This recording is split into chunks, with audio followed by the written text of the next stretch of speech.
Sir Arthur Conan Doyle. The Adventure of the Creeping Man.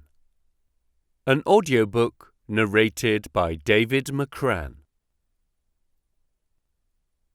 Mr. Sherlock Holmes was always of opinion that I should publish the singular facts connected with Professor Presbury, if only to dispel once for all the ugly rumours which some 20 years ago agitated the university and were echoed in the learned societies of London.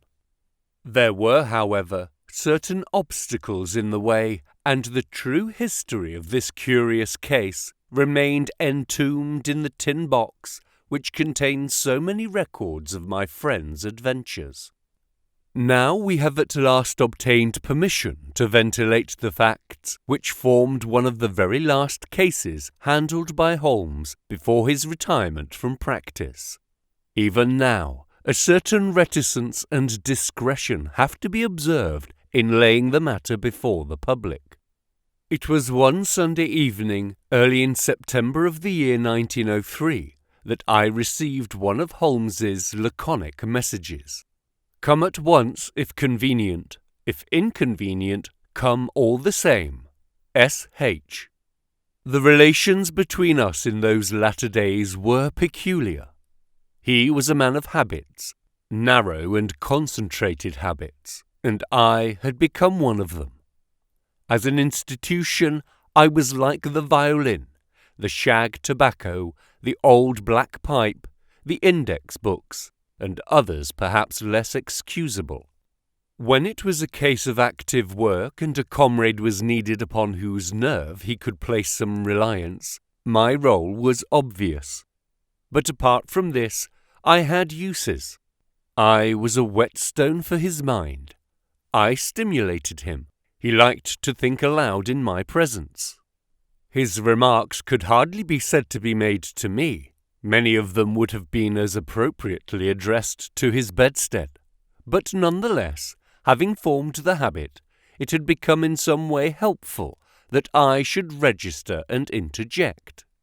If I irritated him by a certain methodical slowness in my mentality, that irritation served only to make his own flame-like intuitions and impressions flash up the more vividly and swiftly.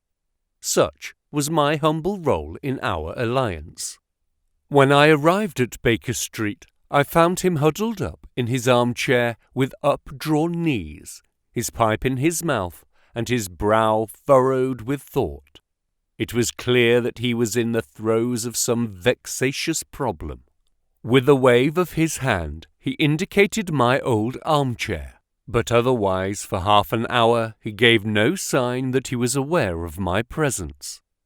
Then, with a start, he seemed to come from his reverie, and with his usual whimsical smile, he greeted me back to what had once been my home. "You will excuse a certain abstraction of mind, my dear Watson," said he.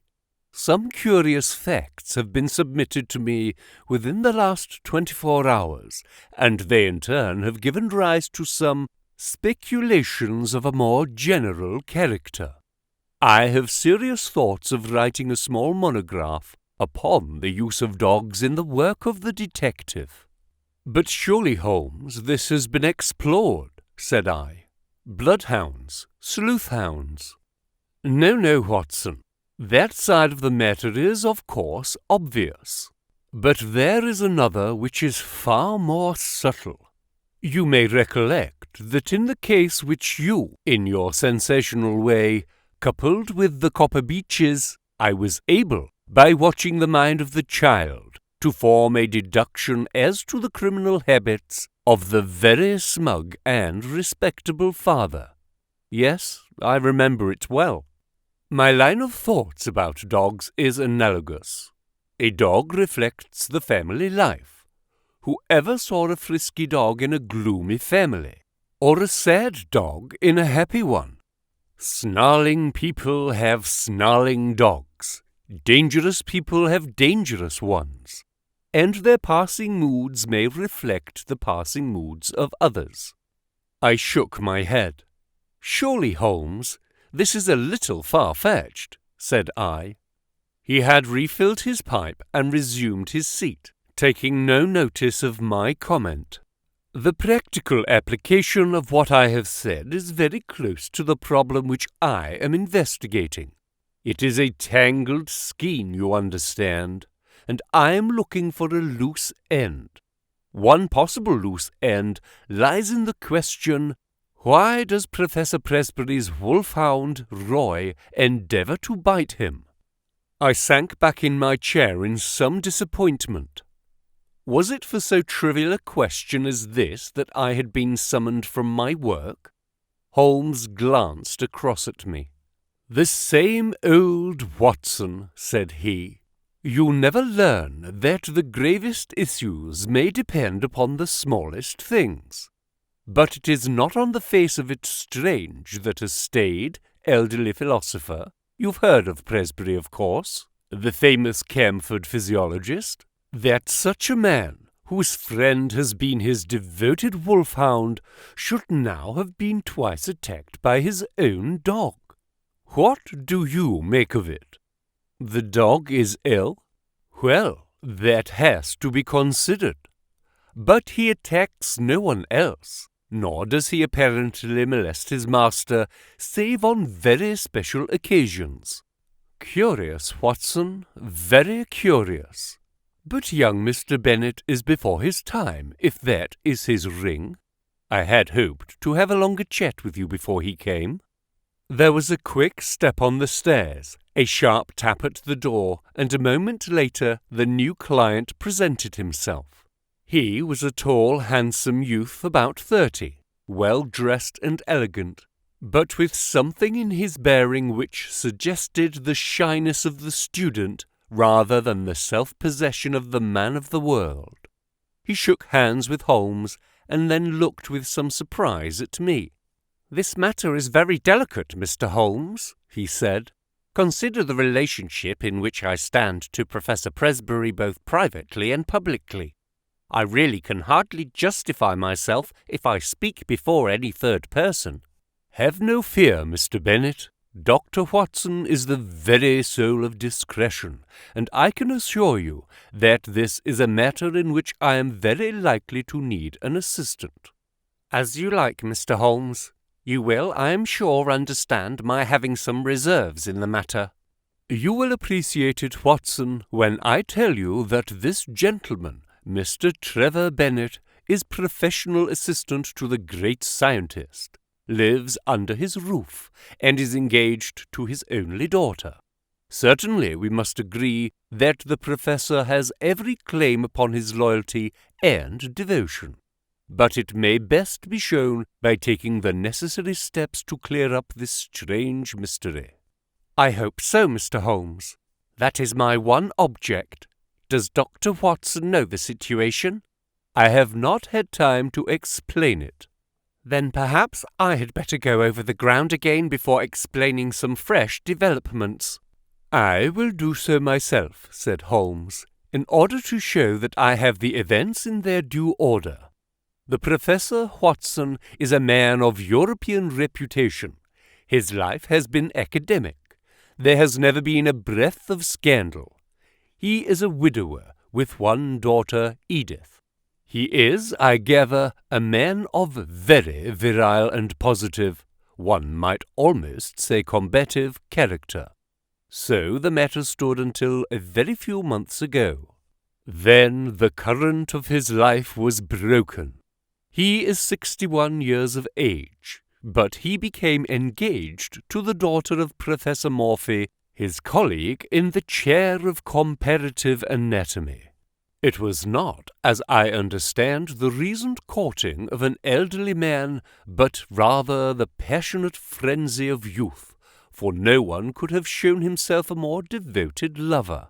The lady, Alice Morphy, was a very perfect girl, both in mind and body, so that there was every excuse for the Professor's infatuation. None the less, it did not meet with the full approval of his own family. "We thought it rather excessive," said our visitor. "Exactly. Excessive. and a little violent and unnatural. Professor Presbury was rich, however, and there was no objection upon the part of the father.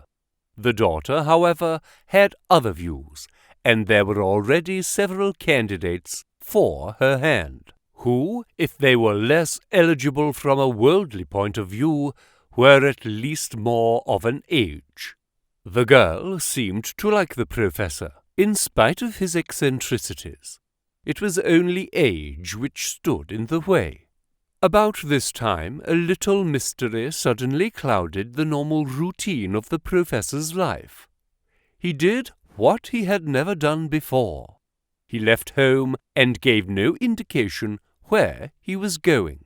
He was away a fortnight and returned looking rather travel-worn. He made no allusion to where he had been, although he was usually the frankest of men.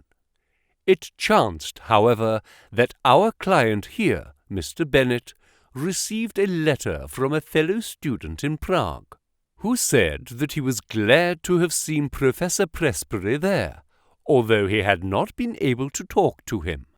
Only in this way did his household learn where he had been. Now comes the point. From that time onward, a curious change came over the professor. He became furtive and sly.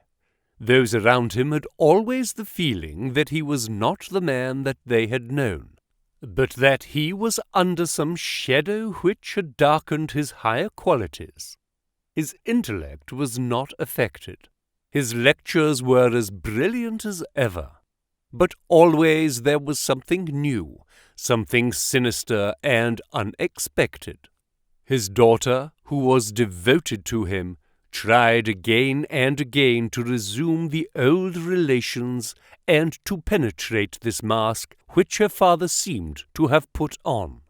You, sir, as I understand, did the same, but all was in vain. And now, Mr. Bennett, tell in your own words the incident of the letters.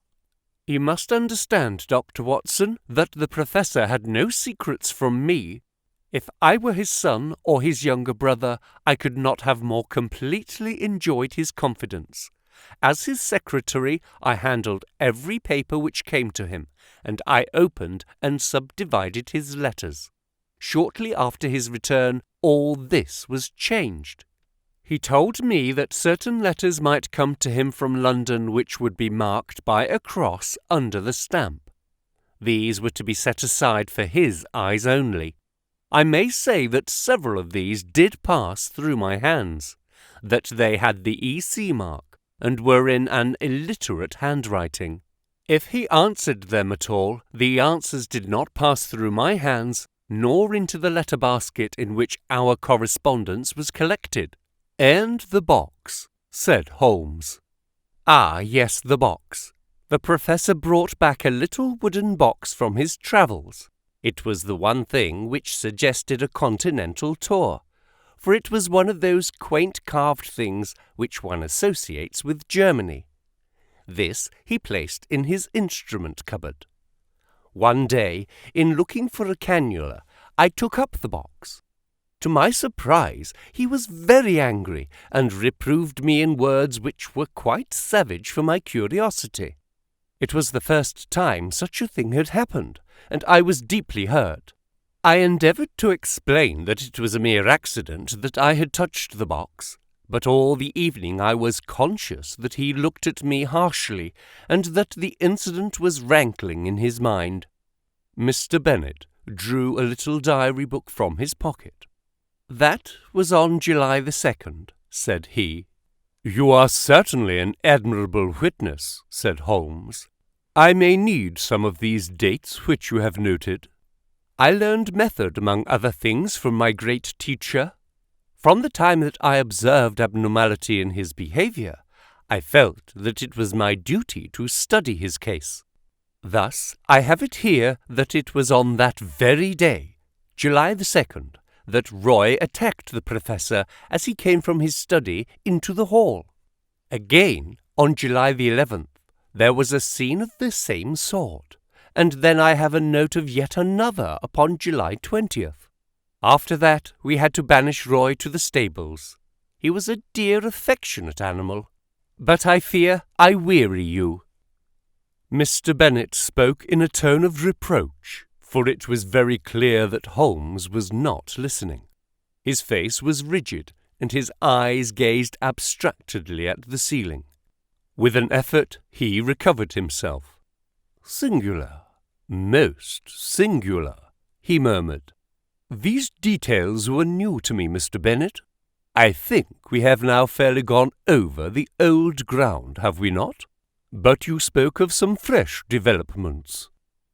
The pleasant open face of our visitor clouded over, shadowed by some grim remembrance. "What I speak of occurred the night before last," said he. "I was lying awake about 2 a.m, when I was aware of a dull muffled sound coming from the passage. I opened my door and peeped out. I should explain that the Professor sleeps at the end of the passage." "The date being?" asked Holmes. Our visitor was clearly annoyed at so irrelevant an interruption. "I have said, sir, that it was the night before last, that is, September 4th. Holmes nodded and smiled. "Pray, continue," said he. "He sleeps at the end of the passage and would have to pass my door in order to reach the staircase. It was a really terrifying experience, Mr. Holmes. I think that I am as strong-nerved as my neighbours, but I was shaken by what I saw. The passage was dark, save that one window halfway along it threw a patch of light. I could see that something was coming along the passage, something dark and crouching. Then suddenly it emerged into the light, and I saw that it was he. He was crawling, Mr. Holmes, crawling.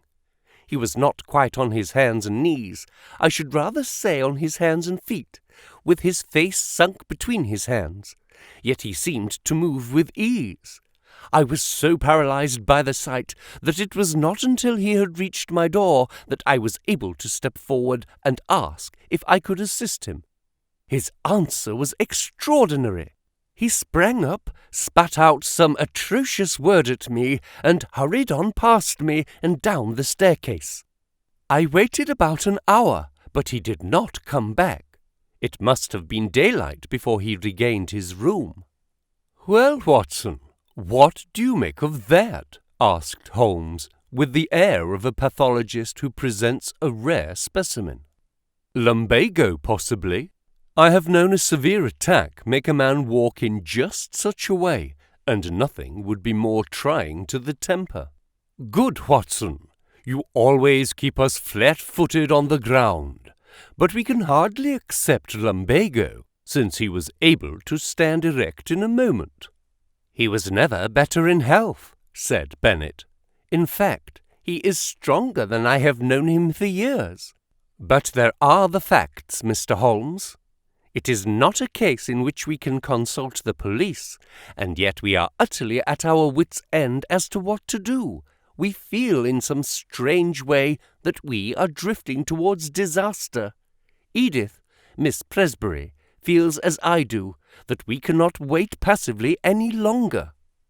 "It is certainly a very curious and suggestive case. What do you think, Watson?" "Speaking as a medical man," said I, "it appears to be a case for an alienist. The old gentleman's cerebral processes were disturbed by the love affair. He made a journey abroad in the hope of breaking himself of the passion.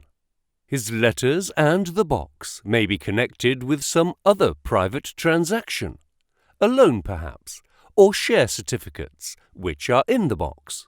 And the wolfhound no doubt disapproved of the financial bargain. No, Watson, there is more in it than this. Now, I can only suggest. What Sherlock Holmes was about to suggest will never be known, for at this moment the door opened and a young lady was shown into the room. As she appeared, Mr. Bennett sprang up with a cry and ran forward with his hands out to meet those which she had herself outstretched. "Edith, dear, nothing the matter, I hope? I felt I must follow you. "Oh, Jack, I've been so dreadfully frightened. It is awful to be there alone. Mr. Holmes, this is the young lady I spoke of. This is my fiancée." "We were gradually coming to that conclusion, were we not, Watson?" Holmes answered with a smile. "I take it, Miss Presbury, that there is some fresh development in the case, and that you thought we should know." Our new visitor, a bright, handsome girl of a conventional English type, smiled back at Holmes as she seated herself beside Mr. Bennett. "When I found Mr. Bennett had left his hotel, I thought I should probably find him here. Of course, he had told me that he would consult you. But oh, Mr. Holmes, can you do nothing for my poor father?" "I have hopes, Miss Presbury, but the case is still obscure. Perhaps what you have to say may throw some fresh light upon it." "It was last night, Mr. Holmes. He had been very strange all day.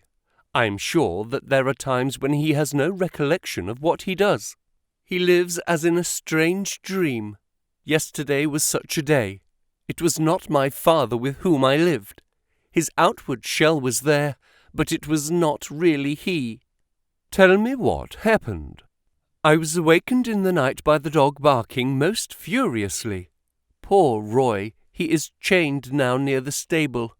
I may say that I always sleep with my door locked, for as Mr. Bennett will tell you, we all have a feeling of impending danger. My room is on the second floor. It happened that the blind was up in my window, and there was bright moonlight outside. As I lay with my eyes fixed upon the square of light, listening to the frenzied barkings of the dog, I was amazed to see my father's face looking in at me. Mr. Holmes, I nearly died of surprise and horror. There it was, pressed against the window pane, and one hand seemed to be raised as if to push up the window. If that window had opened, I think I should have gone mad. It was no delusion, Mr. Holmes. Don't deceive yourself by thinking so. I dare say it was 20 seconds or so that I lay paralyzed and watched the face. Then it vanished, but I could not spring out of bed and look out after it. I lay cold and shivering till morning. At breakfast he was sharp and fierce in manner, and made no allusion to the adventure of the night. Neither did I, but I gave an excuse for coming to town, and here I am." Holmes looked thoroughly surprised at Miss Presbury's narrative. "My dear young lady, you say that your room is on the second floor? Is there a long ladder in the garden?" "No, Mr. Holmes. That is the amazing part of it. There is no possible way of reaching the window, and yet he was there." "The date being September 5th, said Holmes. "That certainly complicates matters." It was the young lady's turn to look surprised. "This is the second time that you have alluded to the date, Mr. Holmes," said Bennett. "Is it possible that it has any bearing upon the case?" "It is possible, very possible, and yet I have not my full material at present." "Possibly you are thinking of the connection between insanity and the phases of the moon?" "No, I assure you. It was quite a different line of thought. Possibly you can leave your notebook with me and I will check the dates. Now I think, Watson, that our line of action is perfectly clear.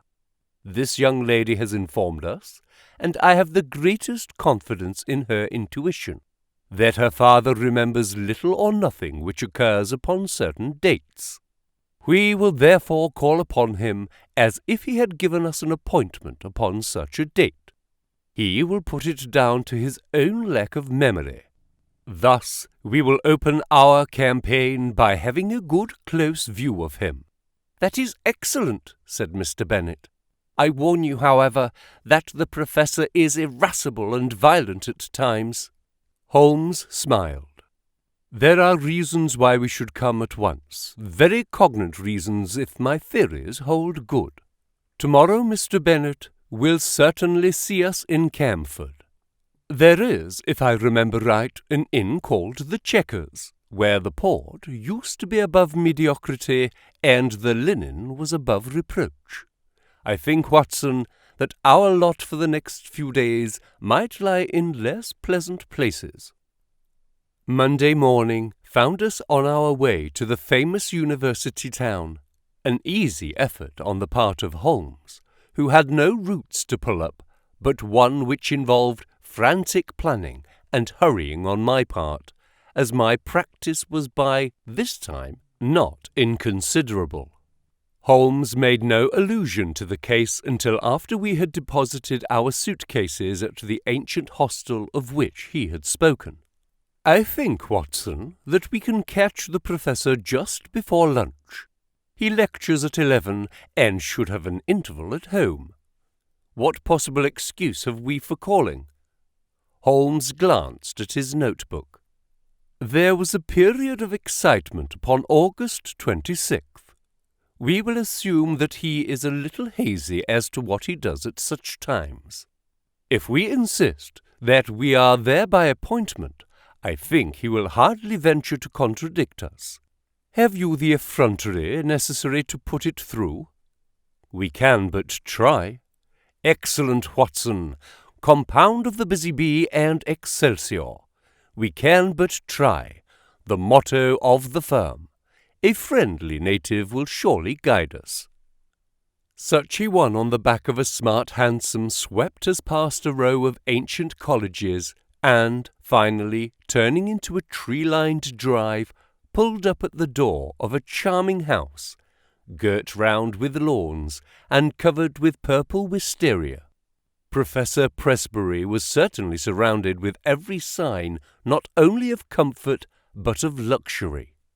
Even as we pulled up, a grizzled head appeared at the front window, and we were aware of a pair of keen eyes from under shaggy brows, which surveyed us through large horn glasses.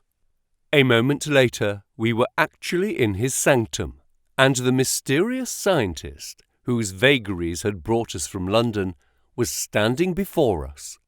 There was certainly no sign of eccentricity either in his manner or appearance, for he was a portly, large-featured man, grave, tall, and frock-coated, with the dignity of bearing which a lecturer needs. His eyes were his most remarkable feature, keen, observant, and clever to the verge of cunning. He looked at our cards. "Pray, sit down, gentlemen. What can I do for you?" Mr. Holmes smiled amiably. "It was the question which I was about to put to you, Professor." "To me, sir?" "Possibly there is some mistake. I heard through a second person that Professor Presbury of Camford had need of my services." "Oh, indeed." It seemed to me that there was a malicious sparkle in the intense grey eyes. "You heard that, did you? May I ask the name of your informant?" "I am sorry, Professor, but the matter was rather confidential. If I have made a mistake, there is no harm done. I can only express my regret." "Not at all. I should wish to go further into this matter. It interests me. Have you any scrap of writing, any letter or telegram to bear out your assertion?" "No, I have not."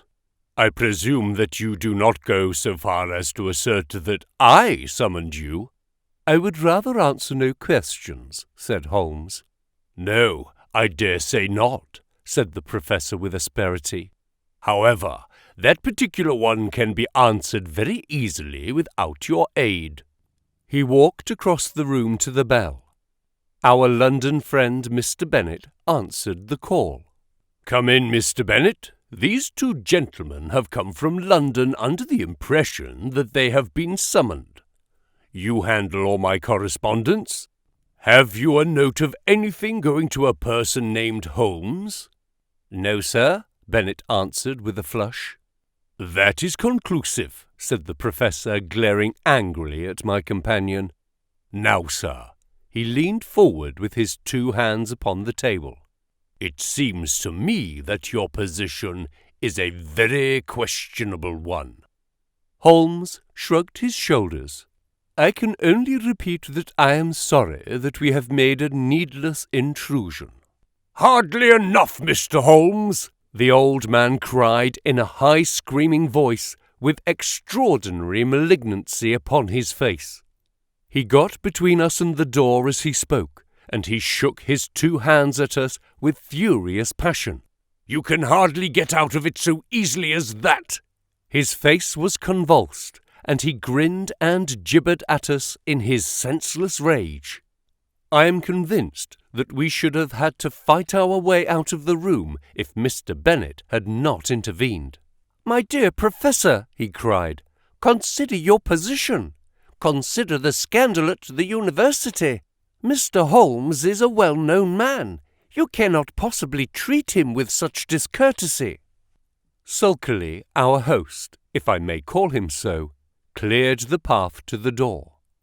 We were glad to find ourselves outside the house and in the quiet of the tree-lined drive. Holmes seemed greatly amused by the episode. "Our learned friend's nerves are somewhat out of order," said he. "Perhaps our intrusion was a little crude, and yet we have gained that personal contact which I desired. But, dear me, Watson, he is surely at our heels. The villain still pursues us." There were the sounds of running feet behind, but it was, to my relief, not the formidable professor, but his assistant, who appeared round the curve of the drive. He came panting up to us. "I'm so sorry, Mr. Holmes. I wish to apologize." "My dear sir, there is no need. It is all in the way of professional experience." "I have never seen him in a more dangerous mood, but he grows more sinister. You can understand now why his daughter and I are alarmed, and yet his mind is perfectly clear." "Too clear," said Holmes. "That was my miscalculation.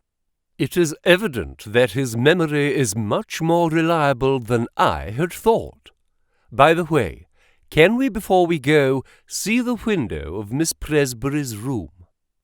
Mr. Bennett pushed his way through some shrubs, and we had a view of the side of the house. "It is there, the second on the left." "Dear me, it seems hardly accessible. And yet you will observe that there is a creeper below and a water-pipe above, which give some foothold." "I could not climb it myself," said Mr. Bennett. "Very likely. It would certainly be a dangerous exploit for any normal man." "There was one other thing I wished to tell you, Mr. Holmes. I have the address of the man in London to whom the professor writes. He seems to have written this morning, and I got it from his blotting paper. It is an ignoble position for a trusted secretary, but what else can I do?" Holmes glanced at the paper and put it into his pocket. "Dorak, a curious name. Slavonic, I imagine. Well, it is an important link in the chain. We return to London this afternoon, Mr. Bennett. I see no good purpose to be served by our remaining. We cannot arrest the professor because he has done no crime, nor can we place him under constraint, for he cannot be proved to be mad. No action is as yet possible." "Then what on earth are we to do?" "A little patience, Mr. Bennett. Things will soon develop. Unless I am mistaken, next Tuesday may mark a crisis. Certainly we shall be in Camford on that day. Meanwhile, the general position is undeniably unpleasant, and if Miss Presbury can prolong her visit." "That is easy." "Then let her stay till we can assure her that all danger is past. Meanwhile, let him have his way, and do not cross him. So long as he is in a good humour, all is well." "There he is!" said Bennett in a startled whisper. Looking between the branches, we saw the tall, erect figure emerge from the hall door and look around him. He stood leaning forward, his hands swinging straight before him, his head turning from side to side. The secretary, with a last wave, slipped off among the trees, and we saw him presently rejoin his employer, the two entering the house together in what seemed to be an animated and even excited conversation. "I expect the old gentleman has been putting two and two together," said Holmes as we walked hotelward. "He struck me as having a particularly clear and logical brain from the little I saw of him. Explosive, no doubt, but then from his point of view he has something to explode about. If detectives are put on his track and he suspects his own household of doing it, I rather fancy that friend Bennett is in for an uncomfortable time." Holmes stopped at a post office and sent off a telegram on our way.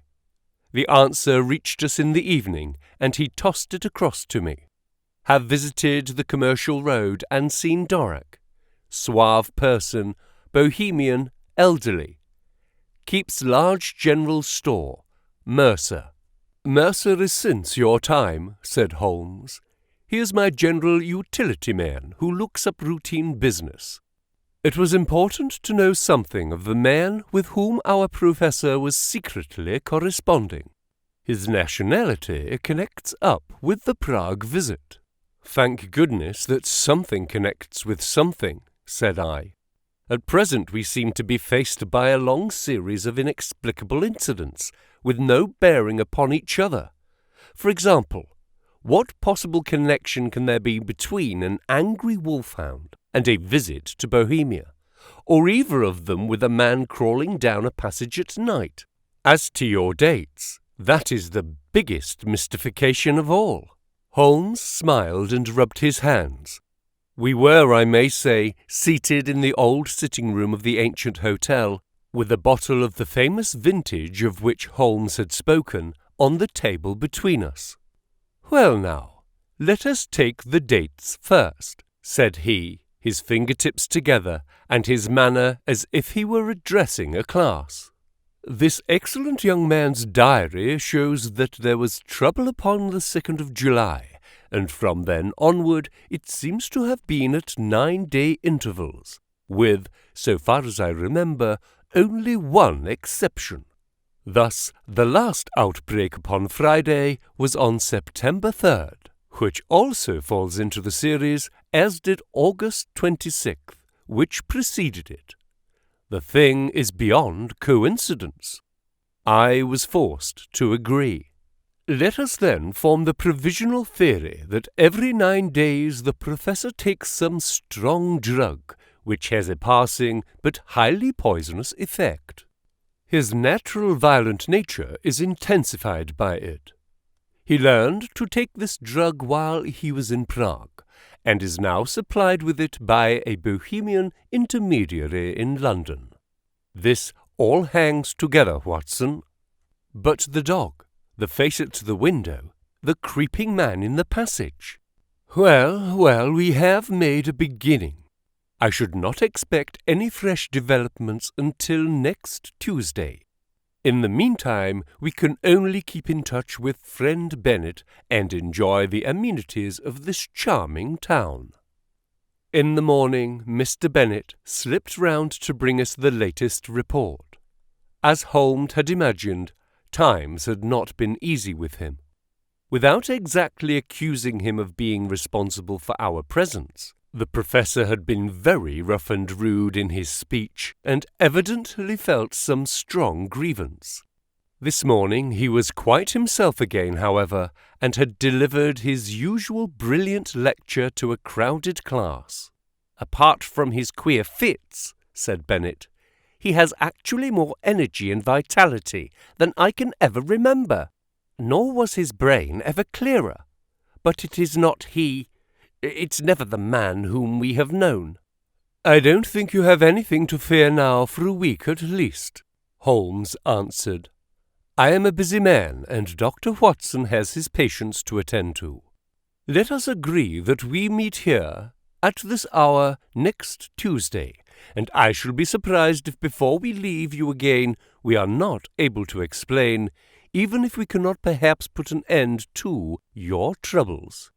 Meanwhile, keep us posted in what occurs." I saw nothing of my friend for the next few days, but on the following Monday evening I had a short note asking me to meet him next day at the train. From what he told me as we travelled up to Camford, all was well. The peace of the Professor's house had been unruffled, and his own conduct perfectly normal. This also was the report which was given us by Mr. Bennett himself when he called upon us that evening at our old quarters in the Chequers. He heard from his London correspondent today. There was a letter and there was a small packet, each with the cross under the stamp, which warned me not to touch them. There has been nothing else. That may prove quite enough, said Holmes grimly. Now, Mr. Bennett, we shall, I think, come to some conclusion tonight. If my deductions are correct, we should have an opportunity of bringing matters to a head. In order to do so, it is necessary to hold the Professor under observation. I would suggest, therefore, that you remain awake and on the lookout.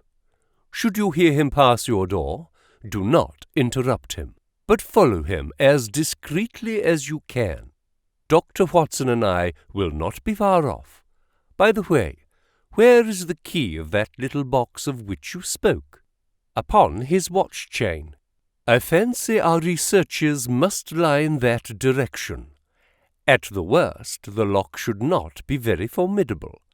Have you any other able-bodied men on the premises? There is the coachman Macphail. Where does he sleep?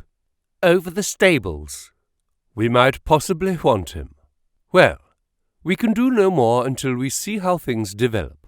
Goodbye, but I expect that we shall see you before morning. It was nearly midnight before we took our station among some bushes immediately opposite the hall door of the Professor's. It was a fine night, but chilly, and we were glad of our warm overcoats. There was a breeze, and clouds were scudding across the sky, obscuring from time to time the half-moon. It would have been a dismal vigil were it not for the exception and excitement which carried us along, and the assurance of my comrade that we had probably reached the end of our strange sequence of events which had engaged our attention. If the cycle of 9 days holds good, then we shall have the Professor at his worst tonight, said Holmes. The fact that these strange symptoms began after his visit to Prague, that he is in secret correspondence with a Bohemian dealer in London, who presumably represents someone in Prague, and that he received a packet from him this very day, all point in one direction. What he takes and why he takes it are still beyond our ken, but that it emanates in some way from Prague is clear enough. He takes it under definite directions which regulate this 9th-day system, which was the first point which attracted my attention. But his symptoms are most remarkable. Did you observe his knuckles? I had to confess that I did not. Thick and horny, in a way which is quite new in my experience. Always look at the hands first, Watson, then cuffs, trouser knees, and boots. Very curious knuckles which can only be explained by the mode of progression observed by— Holmes paused and suddenly clapped his hand to his forehead. Oh, Watson, Watson, what a fool I have been! It seems incredible, and yet it must be true. All points in one direction. How could I miss seeing the connection of ideas? Those knuckles, how could I have passed those knuckles? And the dog, and the ivy. It's surely time that I disappeared into that little farm of my dreams. Look out, Watson, here he is. We shall have the chance of seeing for ourselves. The hall door had slowly opened, and against the lamplit background we saw the tall figure of Professor Presbury. He was clad in his dressing gown. As he stood outlined in the doorway, he was erect but leaning forward with dangling arms, as when we saw him last. Now he stepped forward into the drive, and an extraordinary change came over him. He sank down into a crouching position and moved along upon his hands and feet, skipping every now and then as if he were overflowing with energy and vitality. He moved along the face of the house and then round the corner. As he disappeared, Bennett slipped through the hall door and softly followed him. "Come, Watson, come!" cried Holmes, and we stole as softly as we could through the bushes until we had gained a spot whence we could see the other side of the house, which was bathed in the light of the half-moon. The Professor was clearly visible, crouching at the foot of the ivy-covered wall. As we watched him, he suddenly began, with incredible agility, to ascend it. From branch to branch he sprang, sure of foot and firm of grasp, climbing apparently in mere joy at his own powers, with no definite object in view. With his dressing-gown flapping on each side of him, he looked like some huge bat glued against the side of his own house, a great square dark patch upon the moonlit wall. Presently he tired of this amusement, and dropping from branch to branch, he squatted down in the old attitude and moved towards the stables, creeping along in the same strange way as before. The wolf-hound was out now, barking furiously and more excited than ever when it actually caught sight of its master. It was straining on its chain and quivering with eagerness and rage. The Professor squatted down very deliberately, just out of reach of the hound, and began to provoke it in every possible way. He took handfuls of pebbles from the drive and threw them in the dog's face, prodded him with a stick which he had picked up, flicked his hands about only a few inches from the gaping mouth, and endeavoured in every way to increase the animal's fury, which was already beyond all control. In all our adventures, I do not know that I have ever seen a more strange sight than this impassive and still dignified figure crouching frog-like upon the ground and goading to a wilder exhibition of passion the maddened hound, which ramped and raged in front of him by all manner of ingenious and calculated cruelty. And then, in a moment, it happened. It was not the chain that broke, but it was the collar that slipped, for it had been made for a thick-necked Newfoundland. We heard the rattle of falling metal, and the next instant the dog and man were rolling on the ground together, the one roaring in rage, the other screaming in a strange, shrill falsetto of terror. It was a very narrow thing for the Professor's life. The savage creature had him fairly by the throat. Its fangs had bitten deep, and he was senseless before we could reach them and drag the two apart. It might have been a dangerous task for us, but Bennett's voice and presence brought the great wolf-hound instantly to reason. The uproar had brought the sleepy and astonished coachman from his room above the stables. "I'm not surprised," said he, shaking his head. "I've seen him at it before. I knew the dog would get him sooner or later." The hound was secured, and together we carried the Professor up to his room, where Bennett, who had a medical degree, helped me to dress his torn throat. The sharp teeth had passed dangerously near the carotid artery, and the hemorrhage was serious. In half an hour the danger was past. I had given the patient an injection of morphia, and he had sunk into a deep sleep. Then, and only then, were we able to look at each other and to take stock of the situation. "I think a first-class surgeon should see him," said I. "For God's sake, no!" cried Bennett. "At present the scandal is confined to our own household. It is safe with us. If it gets beyond these walls, it will never stop. Consider his position at the university, his European reputation, the feelings of his daughter." "Quite so," said Holmes. "I think it may be quite possible to keep the matter to ourselves, and also to prevent its reoccurrence now that we have a free hand. The key from the watch-chain, Mr. Bennett.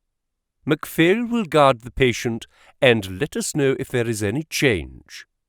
Let us see what we can find in the Professor's mysterious box." There was not much, but there was enough. An empty phial, another nearly full, a hypodermic syringe, several letters in a crabbed foreign hand.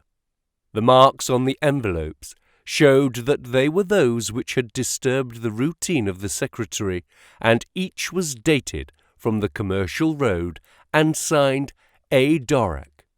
They were mere invoices to say that a fresh bottle was being sent to Professor Presbury, or receipt to acknowledge money. There was one other envelope, however, in a more educated hand, and bearing the Austrian stamp with the postmark of Prague. "Here we have our material," cried Holmes, as he tore out the enclosure. "Honoured colleague," it ran. "Since your esteemed visit, I have thought much of your case, and though in your circumstances there are some special reasons for the treatment, I would none the less enjoin caution, as my results have shown that it is not without danger of a kind. It is possible that a serum of anthropoid would have been better. I have, as I explained to you, used black-face languor because a specimen was accessible. Languor is, of course, a crawler and climber, while anthropoid walks erect and is in all ways nearer. I beg you to take every possible precaution that there be no premature revelation of the process. I have one other client in England, and Doric is my agent for both. Weekly reports will oblige. Yours with high esteem, H. Lowenstein. Lowenstein. The name brought back to me the memory of some snippet from a newspaper which spoke of an obscure scientist who was striving in some unknown way for the secret of rejuvenescence and the elixir of life. Lowenstein of Prague. Lowenstein with the wondrous strength-giving serum, tabooed by the profession because he refused to reveal its source. In a few words, I said what I remembered. Bennett had taken a manual of zoology from the shelves. "Langur," he read, "the great black-faced monkey of the Himalayan slopes, biggest and most human of climbing monkeys. Many details are added. Well, thanks to you, Mr. Holmes, it is very clear that we have traced the evil to its source."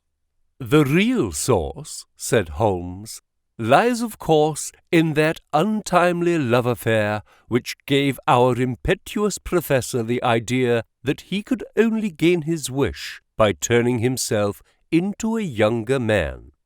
When one tries to rise above nature, one is liable to fall below it.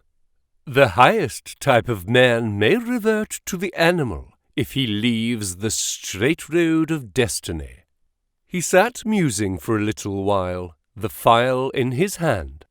"When I have written to this man, and told him that I hold him criminally responsible for the poisons which he circulates, we will have no more trouble.